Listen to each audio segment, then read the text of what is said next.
ચલો તો આગળના ટોપિકમાં આપણે લાસ્ટ લેક્ચરમાં અમુક જે ખાસ વૈજ્ઞાનિકોનો ફાળો સૌથી અગત્યનો મુદ્દો છે, યાદ રાખજો. ઘણા બધા એમસીક્યુ જે છે નીટના એ એમાંથી પૂછાતા હોય છે. સમીકરણ વિશેની પણ આપણે ઓલરેડી વાત કરી ચૂક્યા છીએ. આ સિવાય એની અંદર પ્રક્રિયા ક્યાં થાય, પ્રકાશ સંશ્લેષણની પ્રક્રિયા જે છે એ ક્યાં થતી જોવા મળે છે આપણને, એના વિશે પણ આપણે એમાં વાત કરી ચૂક્યા છીએ. હવે આજના લેક્ચરની અંદર આપણે પ્રકાશ સંશ્લેષણની પ્રક્રિયામાં કયા કયા પ્રકારના રંજક દ્રવ્યો ભાગ લેતા હોય છે, બરાબર, એના વિશેની ચર્ચા એમાં આપણે ડિટેલમાં જોઈએ. હવે પ્રકાશ સંશ્લેષણની ક્રિયામાં ભાગ લેતા રંજક દ્રવ્યો, પ્રકાશ સંશ્લેષણની જે પ્રક્રિયા છે એ પ્રકાશ સંશ્લેષણની ક્રિયામાં, એની ક્રિયામાં કયા કયા રંજક દ્રવ્યો એમાં ભાગ લે છે, બરાબર. એટલે આપણે વાત કરીએ ભાગ લેતા રંજક દ્રવ્યો, આના વિશેની વાત કરીશું. તમે બધા જાણો છો કે પ્રકાશ સંશ્લેષણની પ્રક્રિયા જે છે ક્યારેય પણ રંજક દ્રવ્ય વગર શક્ય નથી. એટલે આ પ્રક્રિયા રંજક દ્રવ્યોનો ફાળો એમાં સૌથી અગત્યનો છે. આપણે જોઈએ છીએ કે ભાઈ વનસ્પતિના પર્ણમાં પર્ણનો રંગ કેવો દેખાશે, પણ કેટલીક વનસ્પતિના કુમળા પર્ણ તમે જોજો, જેમ કે આંબાના કુમળા પર્ણ તમે બધાએ જોયેલા છે ને, બદામી દેખાય. વડના કુમળા પર્ણ પણ બદામી દેખાય. ઘણી વનસ્પતિ એવી છે કે કુમળા પર્ણ બદામી હોય, પણ જ્યારે વિકસિત થઈ જાય ત્યારે એની અંદર લીલા રંગના થાય. તો આવું શા માટે? શા માટે પહેલા આપણને બદામી રંગના જોવા મળે પછી તે લીલા રંગના થાય છે? તો એમાં રંજક દ્રવ્ય આવેલા છે, અને આ રંજક દ્રવ્યોની હાજરીને પરિણામે એનો રંગ જે છે એ આપણને જોવા મળતો છે. આપણે જાણીએ છીએ કે ભાઈ વનસ્પતિની અંદર, ઘણી વનસ્પતિની અંદરના પુષ્પમાં પણ અલગ અલગ પ્રકારનો રંગ આપણને જોવા મળે છે. કોઈ લાલ હોય, કોઈ ગુલાબી હોય, કોઈ આપણને એની અંદર પીળો જોવા મળશે, ઘણા બધા અલગ અલગ રંગ હોય. તો આ જે રંગ છે એ એમાં આવેલા અલગ અલગ પ્રકારના રંગ કણોને આભારી છે. સેમ એવી જ રીતે વનસ્પતિના પર્ણમાં જે રંગો છે બધા, એ રંગો એ વનસ્પતિની અંદર આવેલા અલગ અલગ પ્રકારના જે રંજક દ્રવ્યો છે, રંજક કણો છે, એને આભારી છે. તો કોઈ પણ વનસ્પતિ પર્ણની અંદર કયા કયા પ્રકારના રંજક દ્રવ્યો આવેલા છે એના અભ્યાસ માટેની એક પદ્ધતિનો ઉપયોગ કરવામાં આવે છે. એના અભ્યાસ માટે, એનો અભ્યાસ કરવો હોય આપણે તો એના માટે એક પદ્ધતિ ઉપયોગમાં આવે છે, જેની કહેવાય ક્રોમેટોગ્રાફી. સમજાય આપણે ક્રોમેટોગ્રાફી શું છે એના વિશે સમજ્યા આપણે, બરાબર. તો વનસ્પતિ પર્ણમાં કયા કયા રંજક દ્રવ્યો છે, એ રંજક દ્રવ્યો જે છે એ રંજક દ્રવ્યોના અભ્યાસ માટે અથવા તો અભ્યાસ અને અલગીકરણ માટે, અલગીકરણ એટલે કયા કયા છે એનું જુદા તારવવાની ક્રિયા, એને અલગીકરણ કહેવાય. સમજાય વસ્તુ? કયા કયા છે એને જુદા તારવવાની પ્રક્રિયા, એને અલગીકરણ કહેવાય. તો વનસ્પતિ પર્ણમાં કયા કયા પ્રકારના રંજક દ્રવ્યો છે એના અલગીકરણ માટે એક પદ્ધતિ ઉપયોગમાં આવે છે, અને એ પદ્ધતિનું નામ છે ક્રોમેટોગ્રાફી. બરાબર, એ પદ્ધતિનું નામ છે ક્રોમેટોગ્રાફી. આ પદ્ધતિનો આપણે ઉપયોગ કરીએ છીએ, એનું નામ છે ક્રોમેટોગ્રાફી.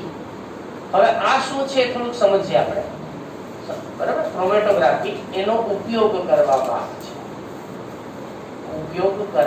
આવે છે, હવે જો અહીંયા આ શબ્દ સમજો, ક્રોમા. ક્રોમા એટલે કલર, ગુજરાતી શબ્દ આપણે ક્રોમાનો ગુજરાતી કલર. ગ્રાફી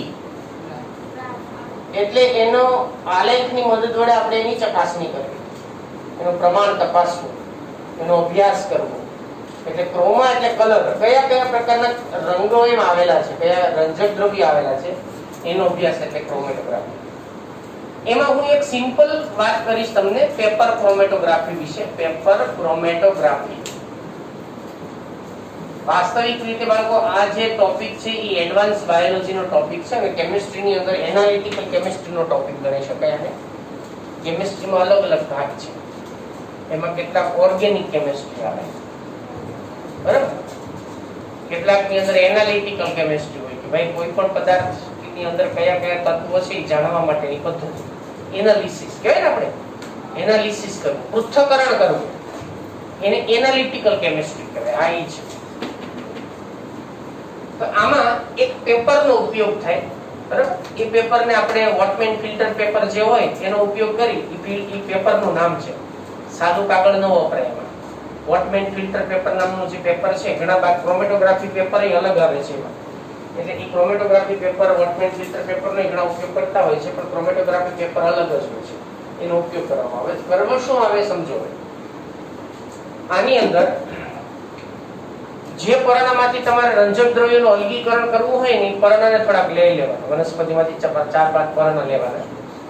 એને આપણે ખાંડની દસ્તો હોય ને ખાંડવા માટેનો, એ ખાંડની અંદર નાખવાનું. પછી એમાં પાણી તમારે નાખવું, એને ક્રશ કરવાનું, બરાબર? વ્યવસ્થિત રીતે એની સ્લરી બનાવવાની. પછી એને ફિલ્ટર કરવાનું.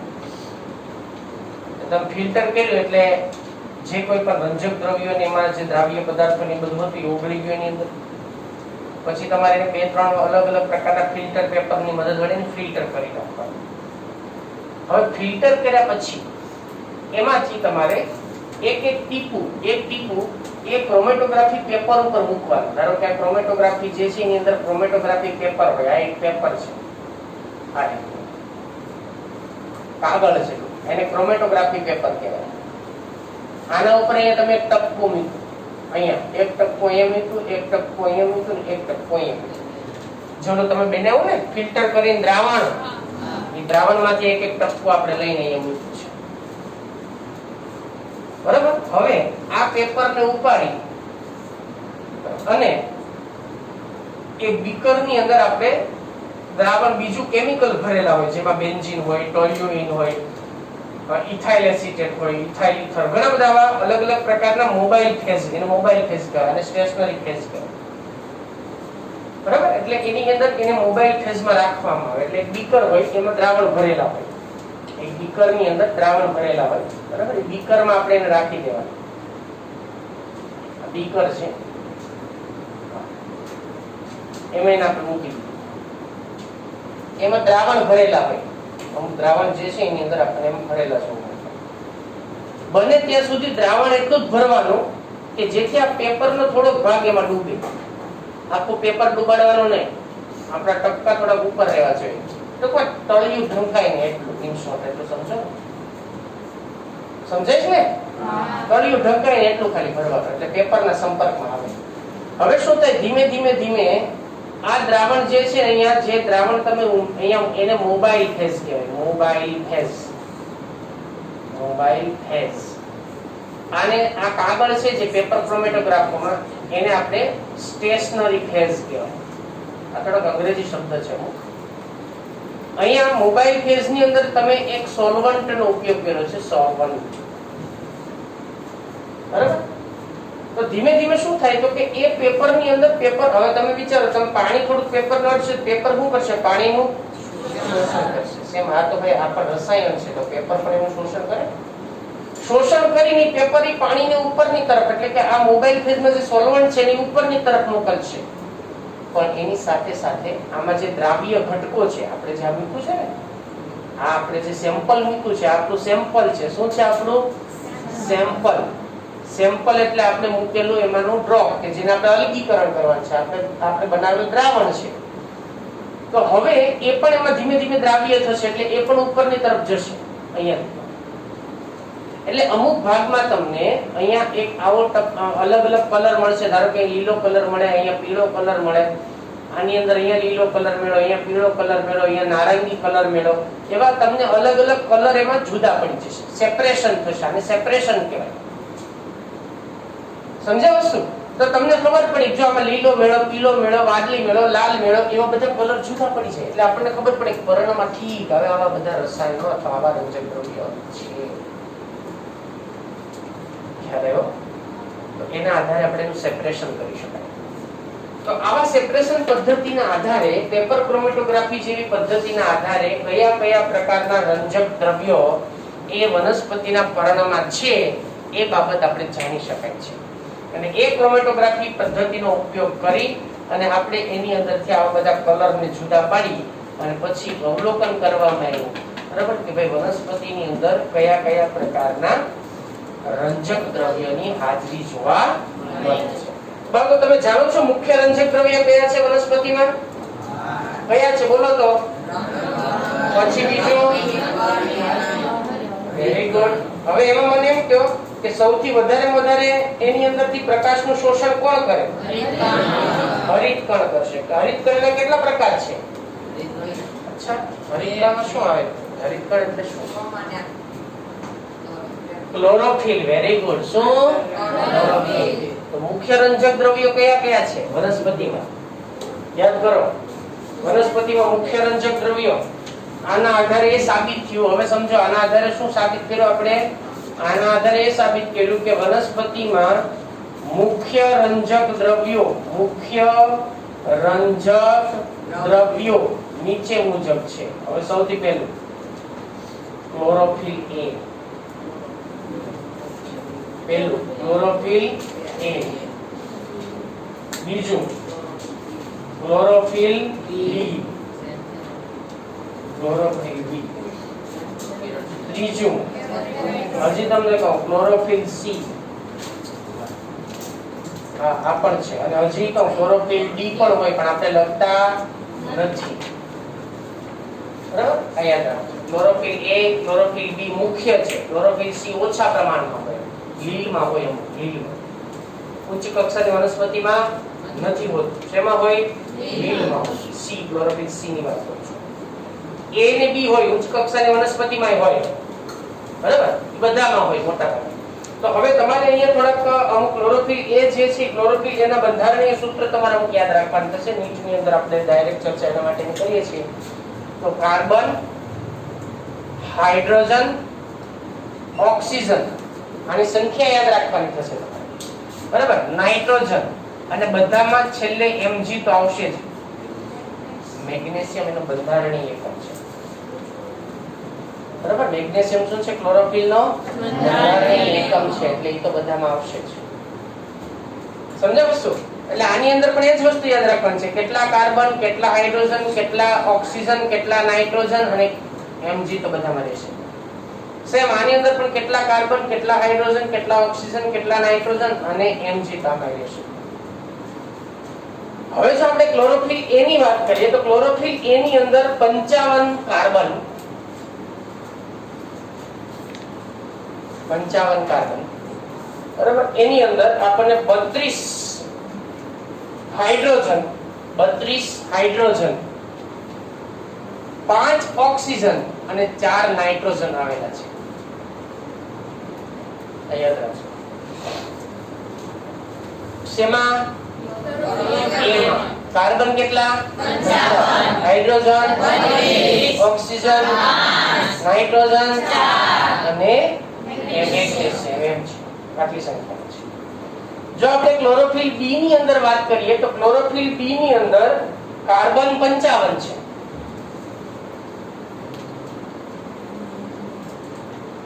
કાર્બનની સંખ્યા સમાન છે એની અંદર 55, પણ આના કરતા બમણા હાઇડ્રોજન હોય એટલે 72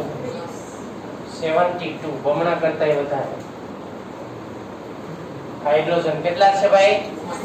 72 હાઇડ્રોજન છે. ઓક્સિજન ની જો આપણે વાત કરીએ તો ઓક્સિજન એની અંદર 6, બરાબર? ઓક્સિજન 6. હજી ઘણી બુકમાં અહીંયા 72 ની જગ્યાએ ક્યાંક 70 પણ લખેલું હશે તો એ પણ સાચું જ માનવું, કેમ કે અમુક બંધારણ અને સ્ટાન્ડર્ડ 70 જ યાદ રાખજો ને. 72 રહેવા દો, 70 જ યાદ રાખજો સ્ટાન્ડર્ડ છે. અને 4 હાઇડ્રોજન. તો ક્લોરોફિલ B માં કેટલા કાર્બન? 55, હાઇડ્રોજન 70, ઓક્સિજન 6, નાઇટ્રોજન 4 અને બરાબર. હવે એના પછી આપણે વાત કરશું કોની અંદર? Chlorophyll C. ક્લોરોફિલ C ની અંદર એમાં કાર્બન જે છે એ 35 છે, હાઇડ્રોજન 32 છે. જો હવે આના કરતા તમે જુઓ આ આની નજીક આવી ગયો કે નહીં? આના કરતા આનું પ્રમાણ ઓછું છે કે નહીં? છે ને? બરાબર? એટલે એનો અર્થ એ થાય કે ક્લોરોફિલ A અને ક્લોરોફિલ C ની અંદર ઘણા ખરા તત્વો સિવાય કે કાર્બન મોટા ભાગે સરખા જ હોય. જો આપણે એની અંદર વાત કરીએ એ સિવાયના ઓક્સિજન અને નાઇટ્રોજન ની, તો આની અંદર પણ ઓક્સિજન પણ 5 જ છે, નાઇટ્રોજન ની 4 જ છે. જો તો આ સરખું છે, આમાં સરખું છે. ફરક કેટલો છે? કાર્બન કેટલા, અહીંયા કેટલા? આ યાદ રાખવા માટે વાત કરું છું, સરળતા છે કે કોની સંખ્યા સમાન ઘણી ખરી થઈ શકે આમાં. ક્લોરોફિલ A અને ક્લોરોફિલ C. બરાબર, તો ક્લોરોફિલ A અને C એમાં માત્ર કાર્બનનો જ તફાવત છે, બાકીની બધી વસ્તુ જે છે એમાં આપણને એક સરખી જોવા મળે છે. તો આ રીતે ક્લોરોફિલના બંધારણીય જે ઘટકો છે, બરાબર, એ ઘટકોની અંદર કાર્બન, હાઇડ્રોજન, ઓક્સિજન, નાઇટ્રોજન અને મેગ્નેશિયમ આ તત્વો આવે છે. આ સિવાય બીજું શું હોય ભાઈ? યાદ કરો. કેરોટીનોઇડ્સ. Very good. શું આવેલું છે ભાઈ બીજે એમાં? કેરોટીનોઇડ્સ. હવે જો આપણે કેરોટીનોઇડ્સ ની વાત કરીએ તો કેરોટીનોઇડ્સ માં ઘણા બધા ઘટકો છે. હવે એક બીજી વાત કરું. ઘણી વખત એવું ઓબ્જેક્ટિવ માં પૂછાય છે કે ક્લોરોફિલ A વાસ્તવિક રીતે કેવા રંગનું દેખાય છે, એ પણ પૂછાય છે કે નહીં. તો પણ તમને કહી દઉં છું, ક્લોરોફિલ A ચળકતા વાદળી પડતા લીલા રંગનું છે. બરાબર, એ ચળકતા વાદળી પડતા લીલા રંગનું છે, તો લીલો રંગ ધરાવે છે, લીલા રંગ. આવું પૂછાય છે કે કેવા રંગનું છે. સેમ એવી જ રીતે ક્લોરોફિલ B ની જો વાત કરીએ તો એ કેવા છે? એ પણ પૂછાય છે કે તો આ છે પીળાશ પડતા લીલા રંગ. અને ક્લોરોફિલ C ની વાત આવે તો ક્લોરોફિલ C જે છે એ કેવો જોવા મળે છે આપણને? કથ્થાઈ લાલાશ પડતા આપણને રંગનું થોડું કથ્થાઈ જે છે, કથ્થાઈ ની અંદર એક રેડ શેડ હોય ટૂંકમાં એનો, બરાબર, એટલે કથ્થાઈ રંગ જે છે એની અંદર લાલાશ પડતા રંગ હોય છે. કથ્થાઈ લાલાશ પડતા રંગ હોય છે, એટલે આપણને લીલા રંગનું જ હોય, બરાબર, પણ એની અંદર રેડ શેડ આપણને થોડોક જોવા મળે છે. તો આ રીતે એમાં આવા ઘટકો જે છે આપણને આવેલા જોવા મળે. ચલો આ સિવાયના બીજા કયા કયા ઘટકો છે એની વિશેની વાત કરીએ તો ઝેન્થોફિલ. નામ સાંભળ્યું તમે બધાએ? ઝેન્થોફિલ જે છે કેવા રંગનું હોય બાળકો?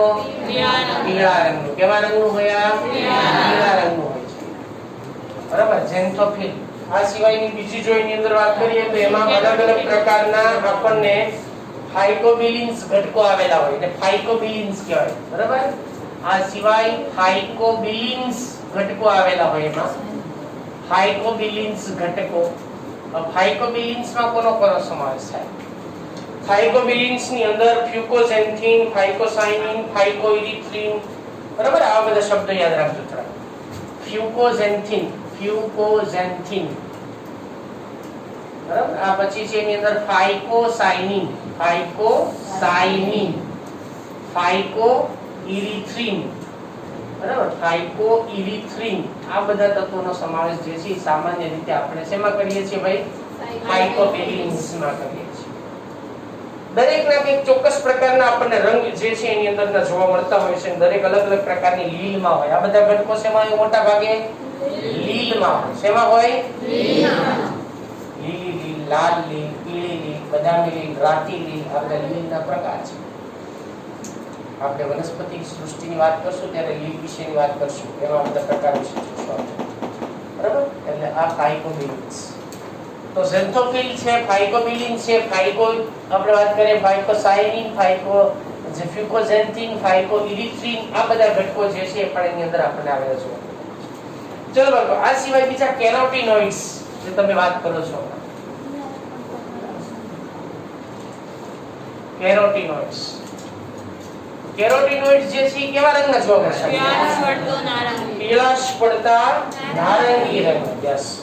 તો આ જે છે એ આપણને પીળાશ પડતા નારંગી રંગના જોવા મળે છે, બરાબર, નારંગી રંગના હોય છે. તો આવી રીતે કેરોટીનોઇડ્સ માં પણ અલગ અલગ પ્રકાર છે. આલ્ફા કેરોટીનોઇડ્સ, બીટા કેરોટીનોઇડ્સ, ગામા કેરોટીનોઇડ્સ, એવા એના પ્રકાર છે પાછા. આલ્ફા, બીટા, ગામા, બરાબર. આલ્ફા, બીટા અને ગામા કેરોટીનોઇડ્સ એના પ્રકાર છે. તો બાળકો આ જુદા જુદા પ્રકારના જે રંજક દ્રવ્ય છે એ રંજક દ્રવ્ય બધી વનસ્પતિની અંદર આપણને આવેલા જોવા મળતા હોય છે. હવે સૌથી બીજો અગત્યનો પ્રશ્ન એ છે કે આમાંથી સૌથી વધારે પ્રક્રિયા કેન્દ્ર તરીકે મુખ્યત્વે કોણ વર્તે છે? ક્લોરોફિલ એ. બરાબર. જેમાં આટલા બધા તત્વોની આપણે વાત કરીએ છીએ તો અહીંયા આપણે એક સેન્ટેન્સ ખાસ એની અંદર લખવું જરૂરી બની જતું હોય છે.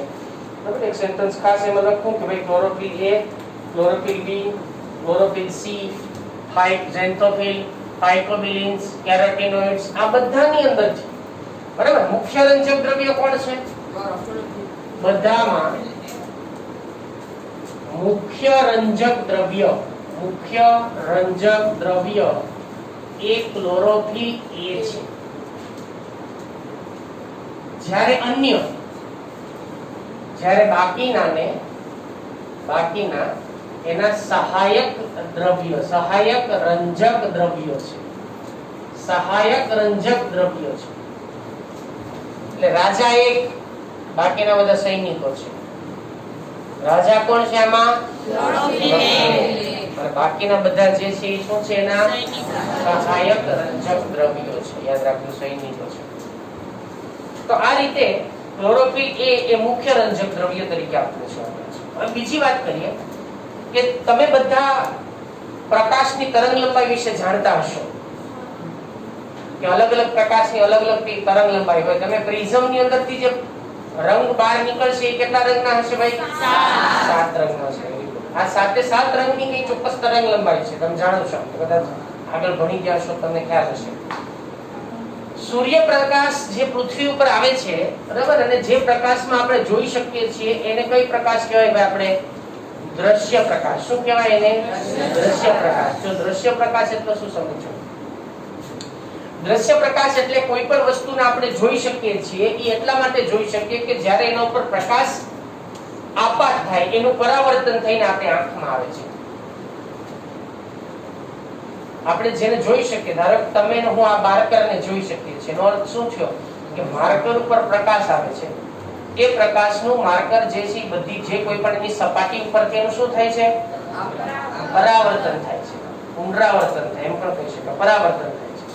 અને એ પરાવર્તન પામતા કિરણોને આપણે જોઈ શકીએ છીએ. આને કયો પ્રકાશ કહેવાય? જે પ્રકાશમાં આપણે જોઈ શકીએ છીએ દરેક વસ્તુને, એને દ્રશ્ય પ્રકાશ કહેવાય. તો દ્રશ્ય પ્રકાશની તરંગ લંબાઈ કેટલી તરંગ લંબાઈનો પ્રકાશને દ્રશ્ય પ્રકાશ કહેવાય? 300 થી 700 નેનોમીટર. બરાબર. કેટલી તરંગ લંબાઈ થશે એમાં? 300 થી 700 નેનોમીટર. એટલે આમ તો ઘણી 300 થી 700 નેનોમીટર જે છે દ્રશ્ય પ્રકાશ, એ 300 થી 700 નેનોમીટર.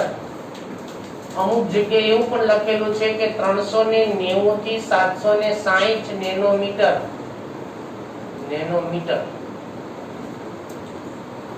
આ યાદ રાખજો. બરાબર. આ એવરેજ લખેલું છે, 300 થી 700 એવરેજ છે, પણ એક્ઝેક્ટલી તરંગ લંબાઈ તમારે જોતી હોય તો આટલી છે. કેટલી તરંગ લંબાઈ છે દ્રશ્ય પ્રકાશની? 390 થી. પણ જો તમને ઓપ્શનમાં 300 થી 700 આપ્યું હોય, આ નો આપ્યું હોય, તો તમારે કોને પસંદ કરવું? 300 થી 700 આ એવરેજ દ્રશ્ય પ્રકાશની તરંગ લંબાઈ છે. ખ્યાલ આવી ગયો? ચલો હવે એના પછી આપણે વાત કરી ભાઈ કયા કયા પ્રકારના રંગો એમાંથી પ્રિઝમની અંદરથી ઉત્પન્ન થશે. કયા રંગો? 7 રંગો ઉત્પન્ન થશે. બરાબર ને? ચલો, 7 રંગોમાં સૌથી પહેલો રંગ કયો? જાંબલી રંગ. બરાબર, જાંબલી રંગ. બીજો રંગ કયો? નીલો રંગ. પછી વાદળી રંગ. Very good. પછી લીલો રંગ. ઓકે. પછી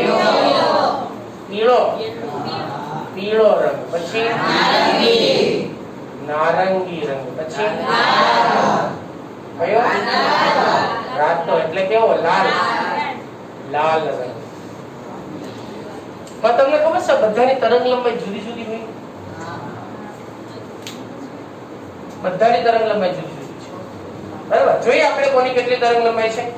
સૌથી પહેલા વાત જાંબલી રંગની. આપણે અહીંયાથી શરૂઆત કરીએ. જાંબલી રંગ જાંબલી રંગની તરંગ લંબાઈ જે છે એ 390 થી 430 નેનોમીટર છે. 390 થી 430 નેનોમીટર આટલી તરંગ. બધી તરંગ લંબાઈને નેનોમીટરમાં પણ માપી શકાય, તરંગ લંબાઈને એંગસ્ટ્રોમમાં પણ માપી શકાય, તરંગ લંબાઈને આપણે અલગ અલગ એકમની અંદરથી માપી શકાય છે. અહીં આપણે નેનોમીટર લઈએ છીએ, બરાબર. તો જાંબલી રંગની તરંગ લંબાઈ કેટલી થશે? 390 થી 430 નેનોમીટર.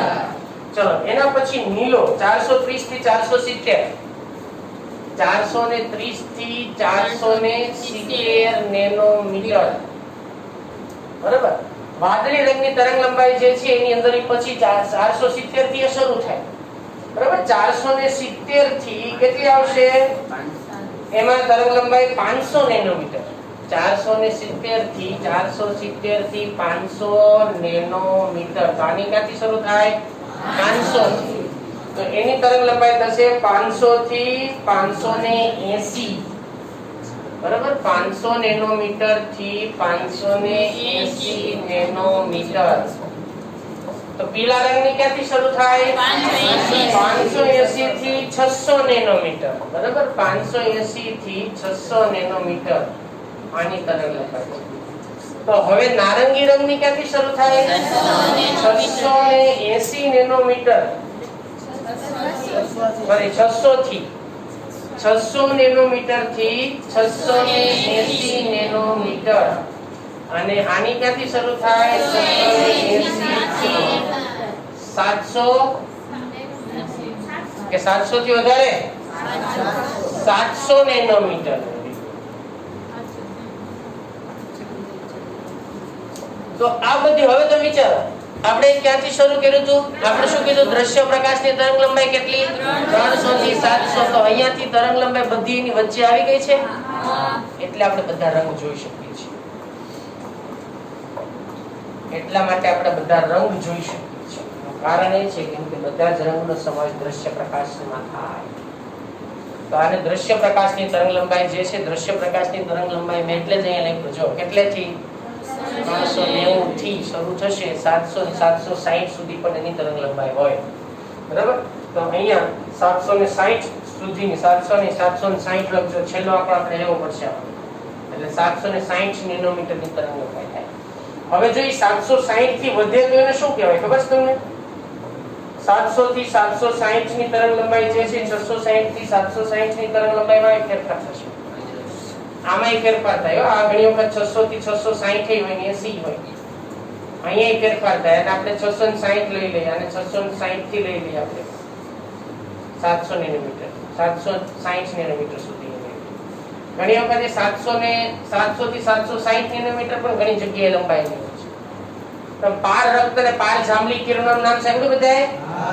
ઓકે. તો એ બધા કિરણોની તરંગ લંબાઈ જે છે એના પછીથી આપણને શરૂ થતી જોવા મળે છે. તો લાલ રંગની જે તરંગ લંબાઈ છે, બરાબર, એ 660 થી 760 નેનોમીટરની છે. 660 થી 760 નેનોમીટરની તરંગ લંબાઈ લાલ રંગની છે. આટલી યાદ રાખો. તો આ તરંગ લંબાઈ જે છે એના આધારે આપણે એવું કહેવાનું છે કે હવે પ્રકાશની તરંગ લંબાઈના આધારે વનસ્પતિમાં પ્રકાશ સંશ્લેષણ કયા રંગમાં સૌથી વધુ થાય છે. મેં તમને આગળ કીધું છે, ખબર છે તમને? યાદ કરો છો? કઈ રંગમાં? બરાબર. તો આ બધા રંગની તરંગ લંબાઈના આધારે આપણે એવી વાત કરી છે કે સૌથી વધુ પ્રકાશ સંશ્લેષણ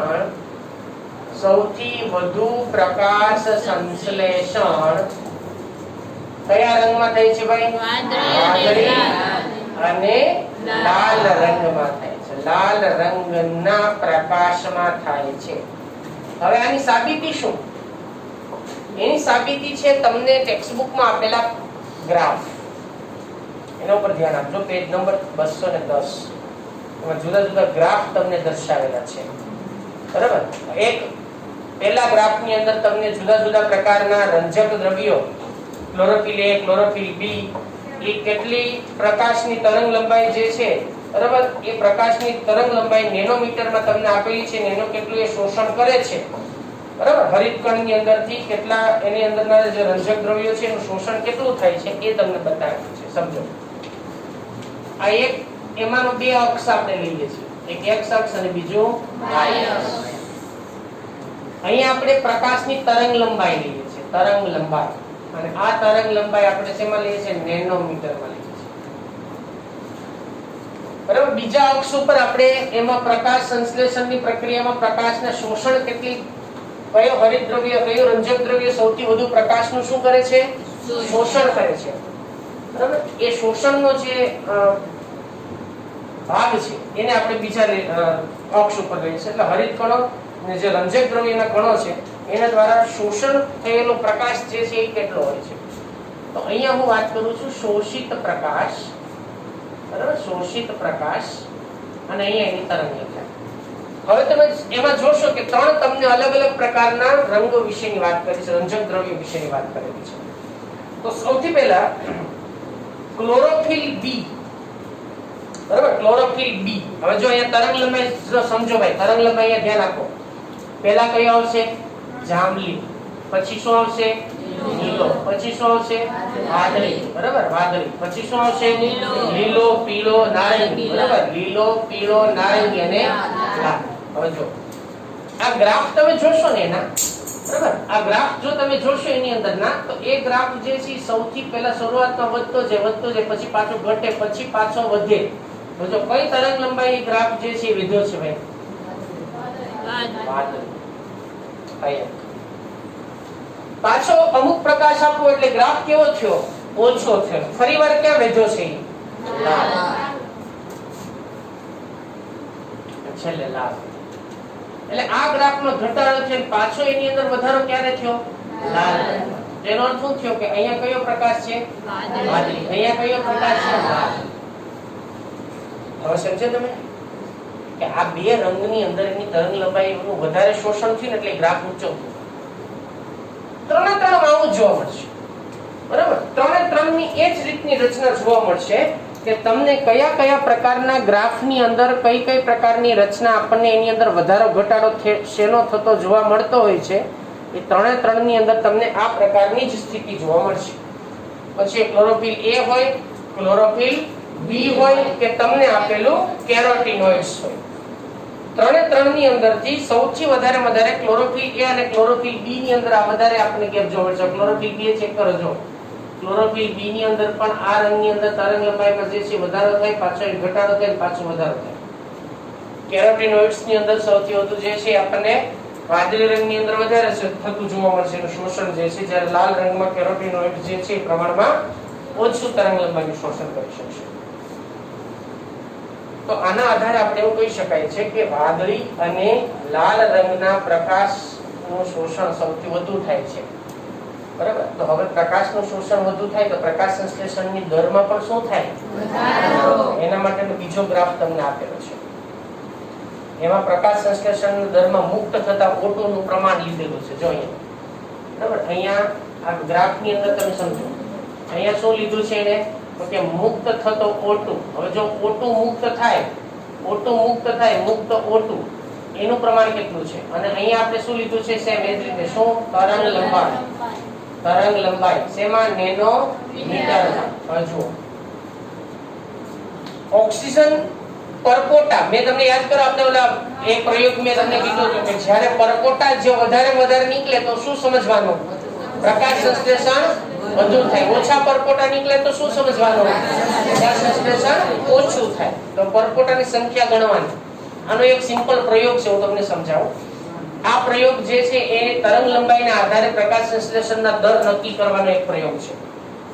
પ્રકાશ સંશ્લેષણનો દર એની તરંગ લંબાઈના આધારે નક્કી કરવો. એક સિમ્પલ પ્રયોગ છે. તમે પણ આ પ્રયોગ જે છે એ કરી શકો છો. એમાં અલગ અલગ પ્રકારના આપણે સેલોફેન પેપર એટલે રંગના અલગ અલગ પ્લાસ્ટિકના કાગળ આવે ને, લાલ રંગના, લીલા રંગના, પીળા રંગના પ્લાસ્ટિકના કાગળ આવે. ટ્રાન્સપરન્ટ કાગળ, હું એની વાત કરું છું. પ્લાસ્ટિકના તાડપત્રીની વાત નથી કરતો ભાઈ, ટ્રાન્સપરન્ટ પેપરની વાત કરું છું.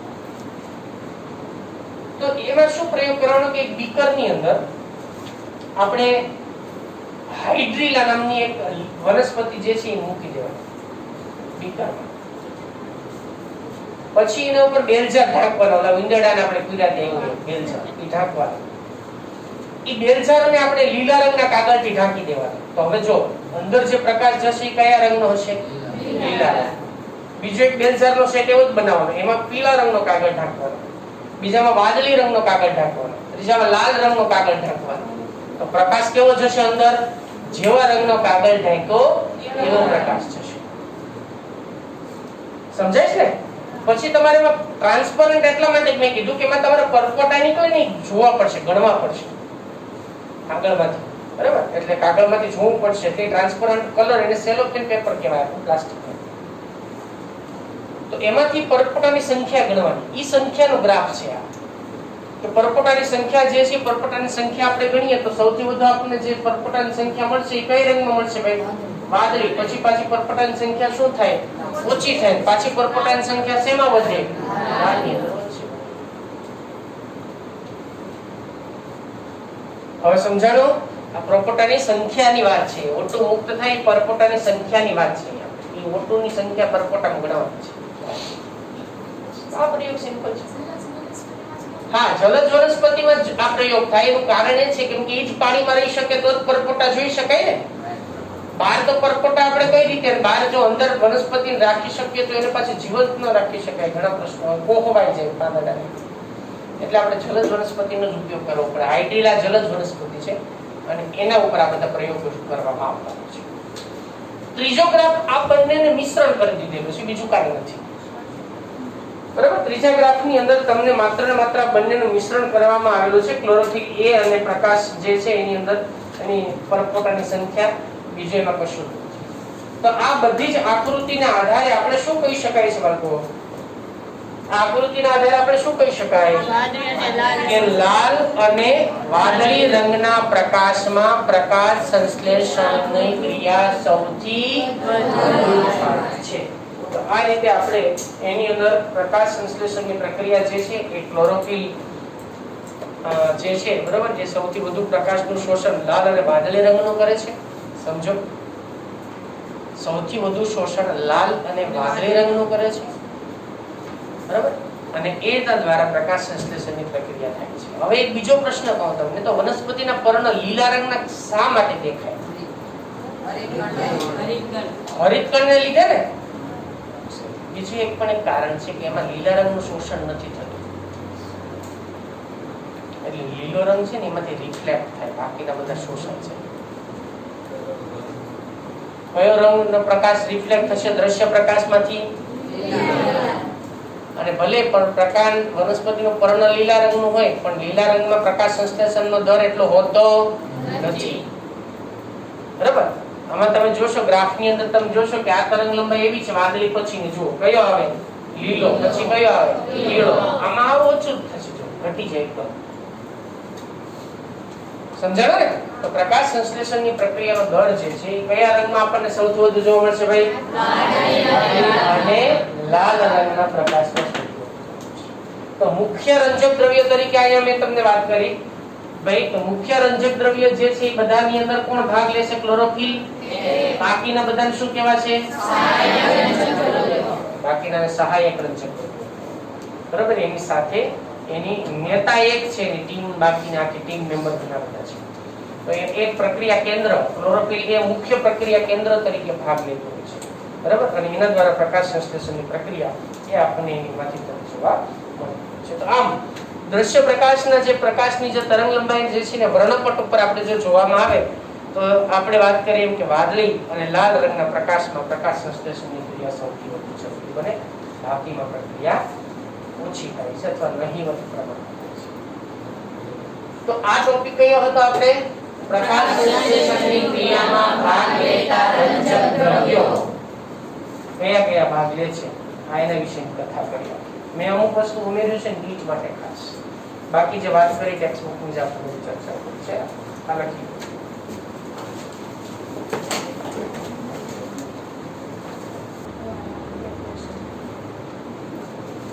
ચાલો નેક્સ્ટ ટોપિક છે હવે પ્રકાશ સંશ્લેષણની જે ક્રિયા છે, બરાબર, એ પ્રકાશ સંશ્લેષણ, એમાં કઈ કઈ પ્રકારની પ્રક્રિયાઓ થાય, બરાબર? પ્રકાશ સંશ્લેષણમાં થતી પ્રક્રિયાઓ એમ પણ કહી શકાય આપણે કે કઈ કઈ પ્રકારની પ્રક્રિયાઓ પ્રકાશ સંશ્લેષણની અંદર થતી જોવા મળે છે, એના વિશેની આપણે વાત કરવાની છે.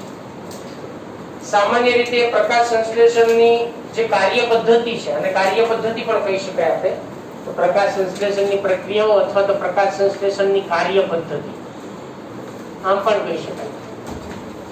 પ્રકાશ સંશ્લેષણની કાર્ય પદ્ધતિમાં મુખ્યત્વે બે પ્રકારની કાર્ય પદ્ધતિ આમાં જોવા મળે છે, બરાબર? જેમાં મુખ્યત્વે જો આપણે વાત કરીએ તો બે પ્રકારની પદ્ધતિ જોવા મળે છે અથવા બે પ્રકારની પ્રક્રિયા જોવા મળે છે એમ પણ કહી શકાય છે. જેમાંની એક પ્રક્રિયા જેને કહેવાય છે પ્રકાશ પ્રક્રિયા, બરાબર? પ્રકાશ પ્રક્રિયા. અને બીજી ક્રિયા જેને કહેવાય અંધકાર પ્રક્રિયા. તો અંધકાર પ્રક્રિયા અને પ્રકાશ પ્રક્રિયા, આ બે પ્રકારની પ્રક્રિયા આપણને જોવા મળતી હોય છે. હવે તમે બધા જાણો છો કે પ્રકાશ સંશ્લેષણ માટે શું હોવું જરૂરી છે? પ્રકાશ. આપણે ઓલરેડી વાત કરી ચૂક્યા છે. જો પ્રકાશનો આપણે સ્ત્રોતનો ઉલ્લેખ કરતા હતા તો એમાં બે પ્રક્રિયા થાય છે, એક પ્રકાશ પ્રક્રિયા અને બીજી અંધકાર. તો સામાન્ય રીતે પ્રકાશ પ્રક્રિયા જે છે, પ્રકાશ પ્રક્રિયાને પ્રકાશ તબક્કો પણ તરીકે પણ ઓળખી શકાય. અંધકાર પ્રક્રિયા જે છે એને આપણે એમાં જૈવ સંશ્લેષણના તબક્કા તરીકે પણ ઓળખવામાં આવે છે. આને જૈવ સંશ્લેષણનો તબક્કો પણ કહેવાય, બરાબર? અને આને પ્રકાશ તબક્કો પણ કહેવાય, અને આપણે પ્રકાશ તબક્કો પણ કહેવામાં આવે છે. હવે ખાસ આપણે એ સમજવાનું છે બાળકો કે આ બંનેમાં થાય શું, આ બંનેની અંદર શું થાય છે. આ બંનેની અંદર એક પ્રકાશ પ્રક્રિયા છે, બીજી અંધકાર પ્રક્રિયા છે. પ્રકાશ પ્રક્રિયા માટે ફરજિયાત પ્રકાશની હાજરી જોઈએ છે, પ્રકાશ અનિવાર્ય છે. અંધકાર પ્રક્રિયામાં પ્રકાશ હોવો જરૂરી નથી. એનો અર્થ એવો પણ નથી કે અંધારામાં થાય, સમજો. એનો અર્થ એવો પણ નથી કે અંધારામાં જ થાય, પણ એ પ્રક્રિયા થવા માટે ત્યાં પ્રકાશની હાજરી જરૂરી નથી. હા, પણ એક વસ્તુ છે કે પ્રકાશ પ્રક્રિયાને પ્રકાશ ન આપો તો અમુક સમય સુધી જ અંધકાર પ્રક્રિયા ચાલુ રહે, પછી શું થઈ જાય? આપોઆપ ધીમે ધીમે બંધ થઈ જાય. તેનો અર્થ એ થાય કે અંધકાર પ્રક્રિયા મુખ્યત્વે કોના ઉપર નભે છે? પ્રકાશ પ્રક્રિયા ઉપર.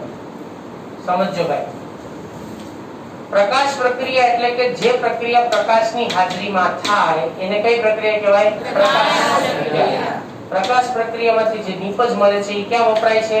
અંધકાર પ્રક્રિયામાં વપરાય છે. તો હવે એનો અર્થ શું થયો કે પ્રકાશ પ્રક્રિયા થઈ હશે તો જ કઈ પ્રક્રિયા થાય? અંધકાર પ્રક્રિયા. એટલે પહેલા કઈ તબક્કો આવે? પ્રકાશ પ્રક્રિયાનો તબક્કો. પછી આવે કોણ? અંધકાર પ્રક્રિયાનો તબક્કો આવે. તો પ્રકાશ પ્રક્રિયાનો જે તબક્કો છે, બરાબર, એ તબક્કાની અંદર શું થાય છે એના વિશે આપણે ચર્ચા કરીએ. કે પ્રકાશ સંશ્લેષણનો જે પ્રકાશ તબક્કો છે, સૌથી પહેલું તો આના વિશે આપણે વાત કરી છે, પ્રકાશ પ્રક્રિયા વિશે, બરાબર. પહેલું પ્રકાશ પ્રક્રિયા, એના વિશે આપણે ચર્ચા કરીએ છીએ. હવે પ્રકાશ પ્રક્રિયા, તો બાળકો યાદ રાખો, પ્રકાશ પ્રક્રિયાની અંદર, બરાબર, આ જે પ્રક્રિયા છે એ પ્રક્રિયામાં કોની હાજરી હોવી જરૂરી છે? પ્રકાશભાઈ હોવા જોઈએ. એટલે પ્રકાશની હાજરી અનિવાર્ય છે, બરાબર. એ પ્રકાશની હાજરી ત્યાં અનિવાર્ય છે, જરૂરી છે, એનો અર્થ એવો થાય. હવે પ્રકાશની હાજરીની અંદર પ્રકાશ પ્રક્રિયા થાય તો એમાં શું થાય? એ બીજો પ્રશ્ન થાય ને આપણે. તો સૌથી પહેલા તો પ્રકાશ સંશ્લેષણની પ્રક્રિયામાં શું થાય તો કે પ્રકાશનું શોષણ થાય. શું થાય? પ્રકાશનું શોષણ થાય. ચલો, ઓકે. શોષણ થયા પછી શું થાય તો કે પછી પાણીનું પ્રકાશ પ્રેરિત વિઘટન થાય, વિભાજન થાય. પાણીનું પ્રકાશ પ્રેરિત એટલે પ્રકાશની હાજરીમાં પ્રકાશની મદદ વડે પ્રકાશ પ્રેરિત એનું શું થાય તો કે વિઘટન થાય. પાણીનું પ્રકાશ પ્રેરિત વિઘટન થાય તો શું થાય? આપણે ઓલરેડી વાત કરી ચૂક્યા. રાસાયણિક સમીકરણ અમને યાદ કરો. કે જેની અંદર પાણીના પ્રકાશ પ્રેરિત વિઘટન થવાને પરિણામે O2 શું થાય છે, એમાંથી ઉત્પન્ન થાય છે, બરાબર. અને આની સાથે સાથે એની અંદરથી ATP અને NADH2 આ બંનેનું એમાં સાથે સાથે શું થાય છે, નિર્માણ થાય છે. તો બરાબર, આટલું વસ્તુ પ્રકાશ પ્રક્રિયામાં થાય. સમજાય છે ને? પ્રકાશ પ્રક્રિયામાં સૌથી પહેલા શું થાય, પછી શું થાય, પ્રકાશ પ્રેરિત વિઘટન થવાથી શું ઉત્પન્ન થયું, અને સાથે સાથે પ્રકાશ પ્રક્રિયામાં બીજું શું ઉત્પન્ન થાય. તો હવે પ્રકાશનું શોષણ કોણ કરે, પેલો પ્રશ્ન થાય ને આપણને. ક્લોરોફિલ કરે. Very good. પણ ક્લોરોફિલ ડાયરેક્ટ નથી કરતું ભાઈ, પહેલા એની સાથે કોણ મદદ કરશે, તો એ બધા ભેગા મળી અને આખું એક તંત્ર બનાવે છે. આ તંત્ર જે છે એ તંત્રને આપણે પ્રકાશની પ્રક્રિયા કેન્દ્ર કહેવાય. શું કહેવાય એને, પ્રકાશ પ્રક્રિયા કેન્દ્ર. એને પ્રક્રિયા કેન્દ્ર કહેવાય. તો હવે પ્રક્રિયા કેન્દ્ર એટલે શું સમજો. આને પ્રક્રિયા કેન્દ્ર કહેવાય. પ્રક્રિયા કેન્દ્રની અંદર યાદ રાખજો ખાસ, પ્રક્રિયા કેન્દ્ર જે છે ને એની અંદર એક બધા ઘટકો એકબીજા સાથે ભાગ લેતા હોય છે અને એક આખું સંકુલ બનાવે છે, બરાબર. આ સંકુલ જે છે પ્રકાશ પ્રક્રિયા કેન્દ્ર, જે પ્રક્રિયા કેન્દ્ર છે જેમાં મુખ્ય રંજક દ્રવ્ય, તમે જાણો છો મુખ્ય રંજક દ્રવ્ય કોણ છે, અને એની સાથેના બીજા સહાયક રંજક દ્રવ્યો, સહાયક રંજક દ્રવ્યો, બરાબર, એ એની અંદર ભાગ લે છે. અને એમાં એક મુખ્ય પ્રક્રિયા કેન્દ્ર જે છે, પ્રક્રિયા કેન્દ્ર તરીકે મુખ્ય એક રંજક દ્રવ્ય ક્લોરોફિલ એ છે, બાકીના એના સહાયક રંજક દ્રવ્યમાં ભાગ લેતા હોય છે. હવે શું થાય ખાસ સમજો. ધારો કે આપણી પાસે આ એક પ્રક્રિયા કેન્દ્ર છે અને આ છે ક્લોરોફિલ એ,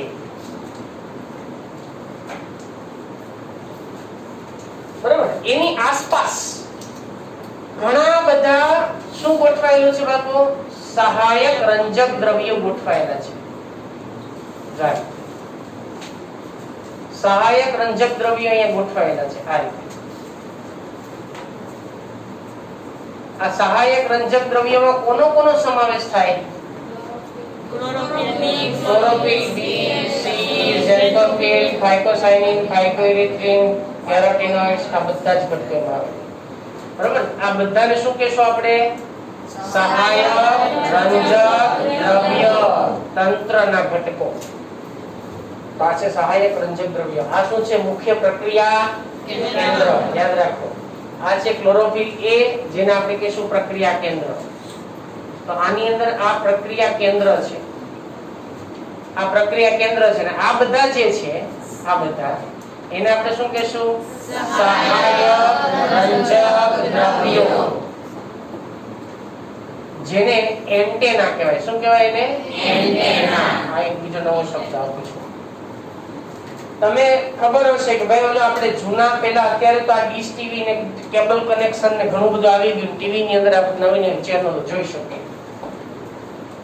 પણ તમને કદાચ યાદ ન હોય, ખૂબ પહેલા એમાં એન્ટેના વાળા ટીવી હતા, ખબર છે તમને?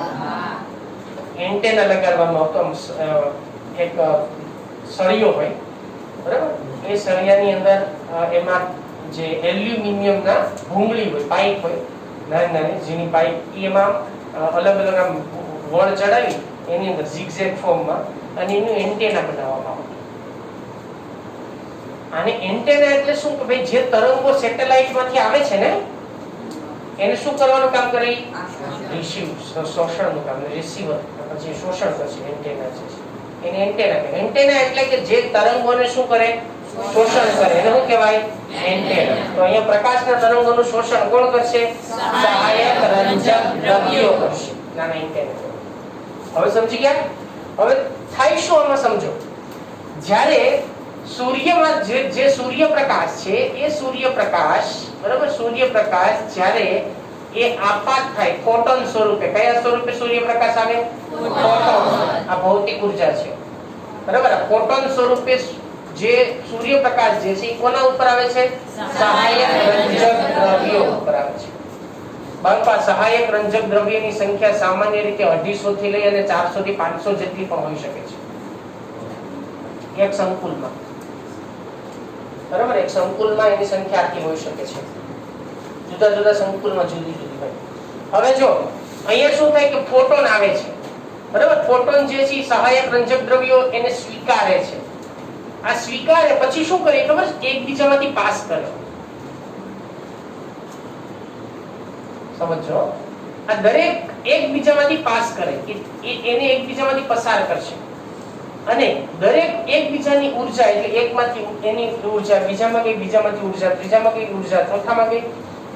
આ ઉર્જા જે જાય ને એ સ્પંદનને પરિણામે જાય છે. સ્પંદન એટલે ધ્રુજાર, તરંગ જે કહે ને આપણે, એ તરંગોના કારણે જાય છે.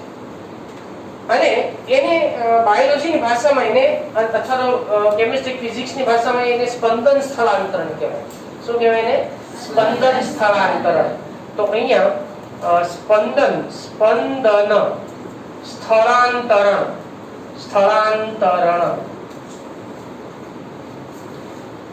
સ્પંદન એટલે શું સમજ્યા તમે? સ્પંદન એટલે થડકાર, ધ્રુજારી, સ્પંદન કહેવાય. તમે એક પ્લાસ્ટિક ઉપર દડો અથડાવો છો, તેમાં તરંગો ઉત્પન્ન થાય. આ તરંગો એટલે શું? એના સ્પંદનો. ઓકે, આ સ્પંદન છે. તો સ્પંદન સ્થળાંતરણ થાય એટલે કે એકમાંથી ઉર્જા આવી.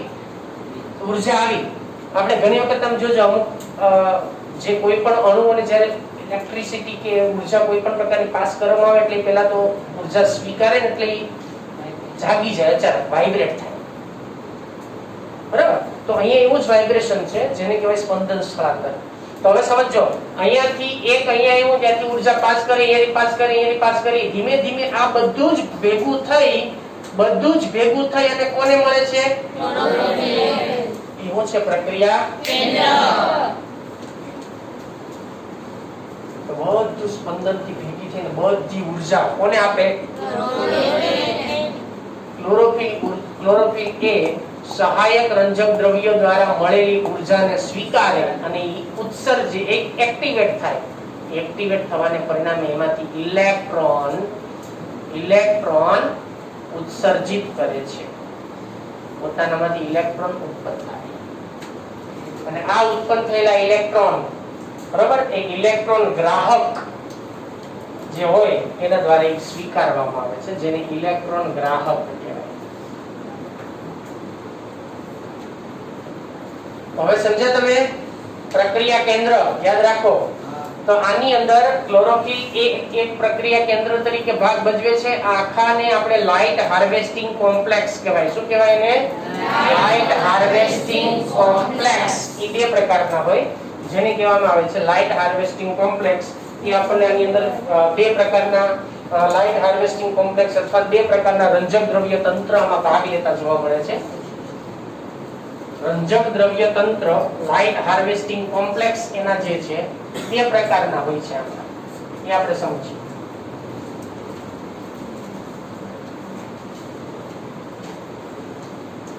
તો આની અંદર આપણને જે રંજક દ્રવ્યો જે છે એ બે સ્પષ્ટ અલગ અલગ પ્રકારની રાસાયણિક જે કોઈ પ્રકાશ રાસાયણિક તબક્કામાંથી પસાર થાય એને પ્રકાશગ્રાહી સંકુલો કહેવાય. તો અહીંયા બે પ્રકાશગ્રાહી સંકુલ ભાગ લે છે. પ્રકાશગ્રાહી સંકુલ એટલે લાઇટ હાર્વેસ્ટિંગ કોમ્પ્લેક્સ. LHC પૂરું નામ યાદ રાખજો. બરાબર, લાઇટ હાર્વેસ્ટિંગ કોમ્પ્લેક્સ જે આ છે બાળકો. અને શું કહેવાય? Light harvesting complex. હાર્વેસ્ટ કરો, મેળવો. બરાબર, હાર્વેસ્ટ કોમ્પ્લેક્સ એટલે સંકુલ, જેને આપણે ગુજરાતીમાં શું કીધું? પ્રકાશગ્રાહી સંકુલ. હવે અહીંયા બે પ્રકારના પ્રકાશગ્રાહી સંકુલો ભાગ લે છે, જેમાં એક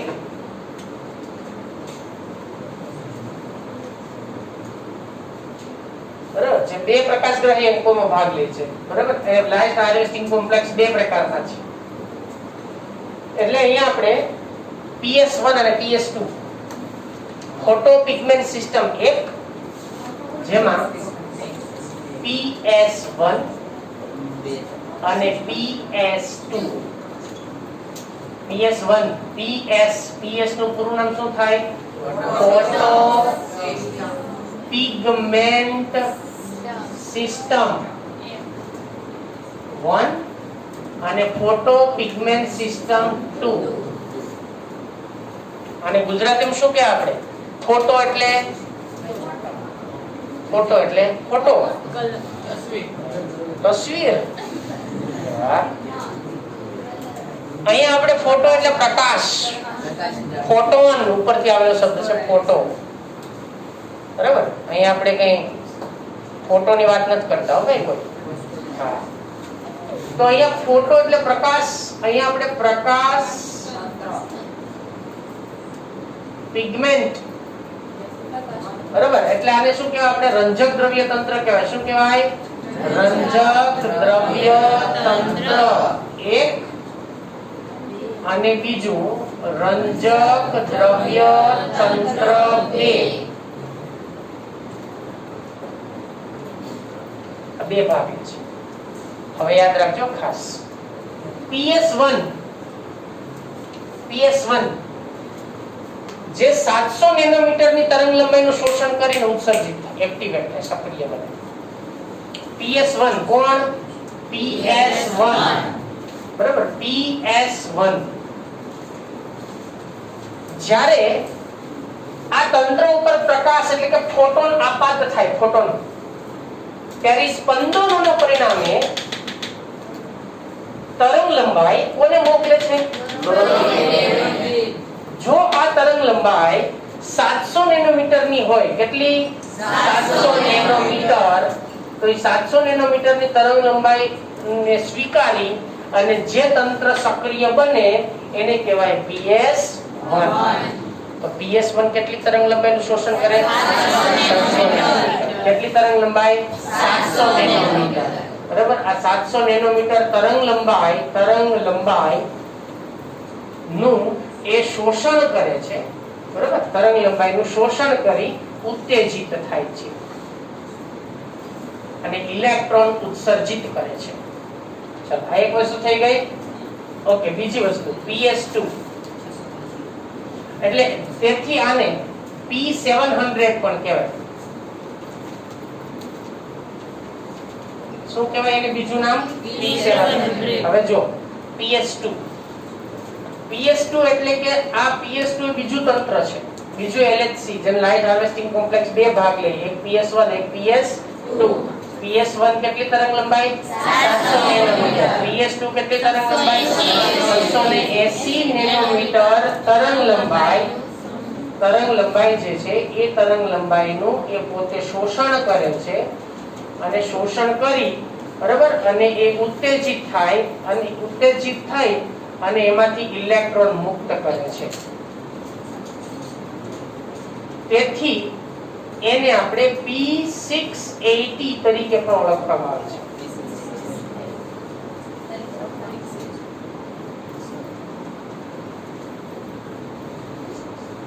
ઓકે, તો આ રીતે બે લાઇટ હાર્વેસ્ટિંગ કોમ્પ્લેક્સ જે છે એની અંદર ભાગ લેતા હોય છે. અને જેમાં આપણે ખાસ ક્લોરોફિલ A જે છે, ક્લોરોફિલ A એને પણ આપણે ઘણા જગ્યાએ એન્ટેના શબ્દ જે છે માત્ર ક્લોરોફિલ A માટે પણ વપરાનો છે, કેમ કે બધાનો મુખ્ય પ્રક્રિયા કેન્દ્ર છે. એટલે એન્ટેના આને પણ કહેવાય, કહી શકાય કે આ બધાના સહાયક છે અને આ મુખ્ય હોય તો એને એન્ટેના શબ્દ પ્રયોગ એના માટે પણ મુખ્ય લાગુ પડી શકે છે, બરાબર. ટેક્સ્ટ બુકમાં તમને હવે એક શબ્દ ક્યાંક એમાં ઉલ્લેખ કરેલો છે, તમે ચેક કરજો. તો આ રીતે એન્ટેના જે છે ક્લોરોફિલ એને એન્ટેના તરીકે આપણે ઓળખવામાં આવે છે. અને હવે તમને ભાઈ એક પ્રશ્ન થાય કે આ 700 PS1 PS2 એ નામ કોના આધારે આપ્યા છે? કઈ નથી, એમાં ખાલી માત્ર ને માત્ર એની સંશોધનનો ક્રમ છે, બીજું કશું નથી. પહેલા કયું સંકુલ મેળવ્યું હતું? PS1 સંકુલ મેળવ્યું હતું. પછી કયું સંકુલ? એટલે એને ખાલી સંકુલનો ક્રમ આપ્યા છે, બરાબર. એ ક્રમ સંશોધનનો ક્રમ છે. વાસ્તવિક રીતે પહેલા આ મેળવ્યું હતું, પછી આ મેળવ્યું છે, એના આધારે આપવામાં તો અહીંયા આપણે જે ચર્ચા કરી છે બાળકો કે પ્રકાશ પ્રક્રિયાની અંદર પ્રકાશ પ્રક્રિયામાં સૌથી પહેલા તો પ્રકાશનું શોષણ થાય અને પછી એમાંથી શું થાય એની મેં વાત કરી. એના પછી આપણે સમજાશું પ્રક્રિયા કેન્દ્ર. તો પ્રક્રિયા કેન્દ્રની અંદર આપણે વાત એ કરી કે મુખ્ય પ્રક્રિયા કેન્દ્ર તરીકે કોણ ભાગ લે છે? અને બાકીના બધા શું છે એના તો એન્ટેના તરીકે કોણ ભાગ લે? મુખ્યત્વે જે પ્રક્રિયા કેન્દ્ર છે. હવે શું કરે તો કે સૌથી પહેલા સૂર્યપ્રકાશમાંથી આવતા પ્રકાશને સહાયક રંજક દ્રવ્ય બધું શું કરે? એનું શોષણ. અને પછી શું કરે? એનું સ્પંદન સ્થળાંતરણ. બરાબર, સ્પંદન સ્થળાંતરણની ક્રિયા થાય અને આ ક્રિયા દ્વારા એ પોતાની અંદરથી મેળવેલો જે પ્રકાશ છે બરાબર એ પ્રકાશને એક થી બીજા તંત્રમાં પસાર કરે. ત્યાંથી એ કોને આપશે? બધું જ મુખ્ય. જ્યારે ક્લોરોફિલ એ ને કેટલી તરંગ લંબાઈ મળે? 700 નેનોમીટર. ત્યારે પોતે શું થાય? એક્ટિવેટ થાય, પોતાનામાંથી શું મુક્ત કરે? મુક્ત કરે. આ એક તંત્ર. બીજું તંત્ર, કેટલીક વખત આ તંત્ર જે છે PS2 બરાબર, PS2 એટલે અહીંયા 700 નહીં પણ કેટલી તરંગ લંબાઈ મળે ને? એટલી તરંગ લંબાઈ મળે તો એટલી તરંગ લંબાઈ ઉત્સર્જિત થાય અને શેનું નિર્માણ કરે? ઇલેક્ટ્રોનનું નિર્માણ. એટલા માટે બે અલગ અલગ તરંગ લંબાઈનું શોષણના આધારે બે પ્રકાર જુદા આપ્યા છે, એક PS1 અને PS2. તો આ રીતે પ્રક્રિયા જે છે બરાબર એ આપણને થતી જોવા મળતી હોય છે. નેક્સ્ટ લેક્ચરમાં આપણે ડિટેલમાં ચર્ચા કરશું પ્રકાશ પ્રક્રિયા કેવી રીતે થાય અને આ બધા ભાગો વિશે.